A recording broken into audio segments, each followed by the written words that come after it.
पूरा जीवन में राम त कबहू ना दुखवा खत्म होला हमर पूरा जीवन में राम। पाँचों बेटवा के पोसनी त दुई रे बेटिया पोसनी राम। पाँचों बेटवा के पोसनी दुई रे बेटिया पोसनी राम। सात मिली पोसाले नाही सात मिली पोसाले नाही एक बाप मोतरिया राम। तब हम जाई कहवा तब हम जाई कहवा जाई के कर दुअरवा राम। रउए दुअरवा शिव गुरु रउए दुअरवा शिव गुरु खाई मोर महुरवा राम।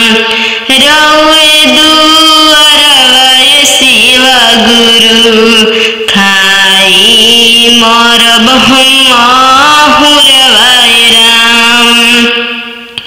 कमल कलम से शिव गुरु लिख देनी हमारो नसीबवा राम।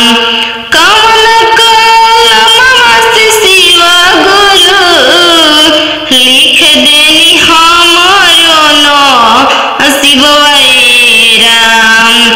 कबहू ना दुखवा खत्म होला त कबहू ना दुखवा खत्म होला हमर भरल जीवन में राम। त कबहू ना दुखवा खत्म होला हमर पूरा जीवन में राम। सुन ले पुकारवा शिव गुरु गिरनी राउरे चरणवा राम। सुन ले पुकारवा शिव गुरु होइनी राउरे दुअरवा राम। ले चल रउए शिव गुरु आपन ले चली पर लोकवा राम। रउए ले चली शिव गुरु आपन पर लोकवा राम। इतना वचन शिव गुरु सुने खोल दिले अपने नयनवा राम। चल शिष्या तुम चल हमर पर लोकवा राम। चल शिष्या चल हमरो पर लोकवा राम। कतनो कमैबा तुहु धनवा हो तोहरो जाई नाही संघवा। कतनो कमैबा तुहु धनवा हो तोहरो जाई नाही संघवा। जाई नाही संघवा तोहरा जाई नाही संघवा। जाई नाही संघवा तोहरो जाई नाही संघवा। कतनो कमैबा तुहु धनवा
राम